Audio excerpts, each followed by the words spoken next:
Hello दोस्तों, कैसे हैं आप सभी। आशा करते हैं आप सभी स्वस्थ होंगे। एक बार फिर से आप सभी का बहुत बहुत स्वागत है हमारे यूट्यूब चैनल ट्रिक हिंदी पर। दोस्तों, आज की इस वीडियो में हम रोगों के बारे में पढ़ रहे हैं, वो हमारी लास्ट क्लास है। और आज के बाद हम जानेंगे आगे की ईवीएस की क्लासेस। तो बिना किसी समय को गवाए अपनी इस वीडियो को शुरू करते हैं और बात करते हैं हम विषाणुओं के द्वारा होने वाले रोगों के बारे में। तो विषाणु यानी कि वायरस। तो जो हमारा वायरस होता है वो सजीव और निर्जीव के बीच की कड़ी कहलाता है, क्योंकि जब तक ये शरीर के बाहर रहता है तब तक ये मृत रहता है, और जैसे ही ये शरीर में प्रवेश करता है तो ये जीवित हो जाता है। और ये इससे होने वाले जितने भी रोग होते हैं वो हमारे बहुत ज़्यादा हानिकारक रोग होते हैं। बात करते हैं हम विषाणु के द्वारा होने वाले पहले रोग की। तो ये होता है, पहला रोग हमारा होता है एड्स। एड्स हमारा बहुत ही इंपॉर्टेंट आपके पेपर की दृष्टि से हो जाता है, और इसकी आपसे फुल फॉर्म पूछ सकता है। तो एड्स की फुल फॉर्म होती है एक्वायर्ड इम्यूनो डिफिशियंसी सिंड्रोम। इसको आपसे पूछ सकता है। और इसको जो होता है किसके कारण होता है, उस वायरस का नाम क्या होता है, तो उस वायरस का नाम होता है HIV। HIV की फुल फॉर्म भी आपसे पूछ सकता है। तो HIV की फुल फॉर्म होती है ह्यूमन इम्यूनो वायरस। और इसका लक्षण क्या होता है, तो वजन कम हो जाता है, यानी कि बहुत तेजी से आपका वजन कम होने लगता है। परीक्षण कौन सा होता है, तो इसका पता करने के लिए एलिसा परीक्षण किया जाता है। और जो हमारी इसका जो प्रभाव पड़ता है वो हमारे शरीर में जो WBC होती हैं, यानी कि जो श्वेत ब्लड कणिकाएं, रक्त कणिकाएं होती हैं, उनमें जो एंटीबॉडी बनाती हैं, टी लिम्फोसाइट्स नाम की जो एंटीबॉडी बनाती हैं, वो हमारी नष्ट हो जाती हैं। और ये हमारी एंटीबॉडी यानी कि प्रतिरोधक क्षमता को बढ़ाने का कार्य करती हैं। और जब यही नष्ट हो जाती हैं तो हमारा शरीर रोगों से लड़ नहीं सकता। यही मैंने अगले पॉइंट में लिखा है, रोग प्रतिरोधक क्षमता समाप्त हो जाती हैं। तो एड्स की फुल फॉर्म आपसे पूछी जा सकती है, क्या होती है, एक्वायर्ड इम्यूनो डिफिशियंसी सिंड्रोम।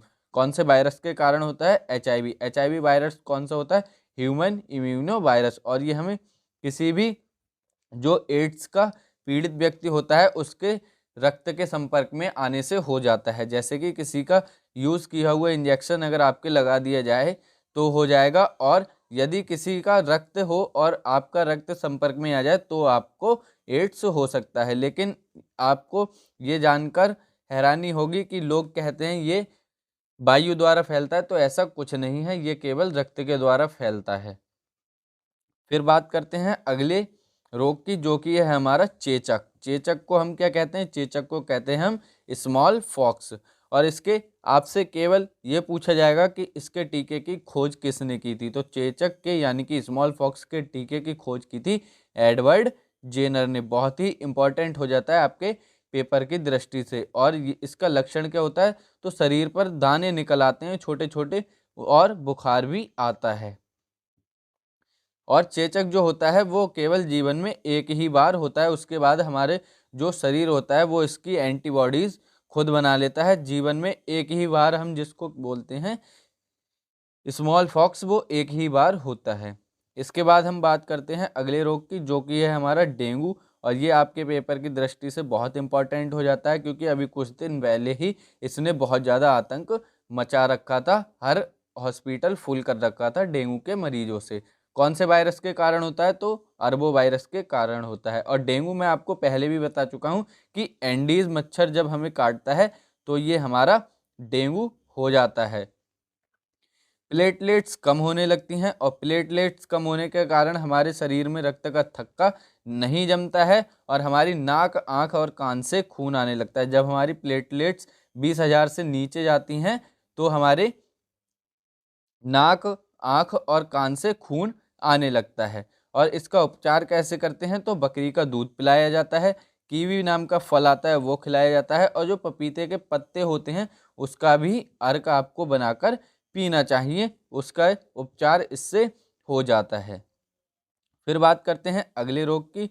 तो अगला रोग है हमारा खसरा। खसरा का जो होता है वो टीका आजकल उपलब्ध है। इसका लक्षण क्या होता है, बुखार और शरीर पर दाने होते हैं। वायु के द्वारा फैलता है। खसरा जो फैलता है वो आपसे पूछा जाएगा किसके द्वारा फैलता है, तो वायु के द्वारा फैलता है। उसके बाद है अगला हमारा रेबीज। रेबीज रोग आपसे पूछा जा सकता है।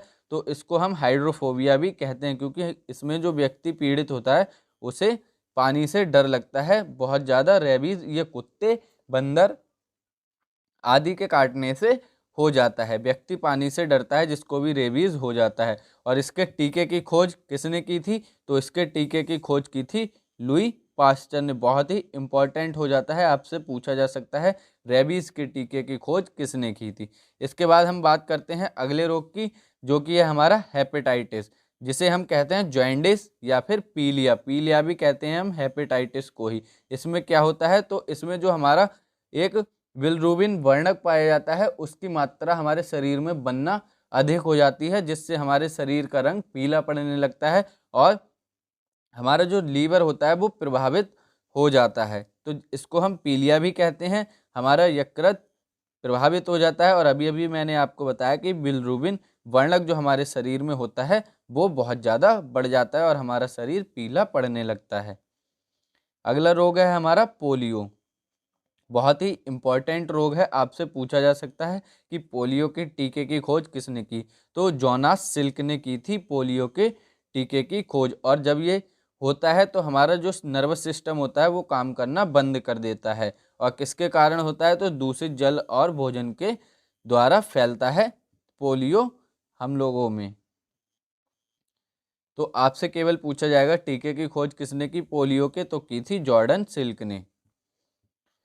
फिर है हमारा गलसुआ, जिसको हम कहते हैं मम्प्स।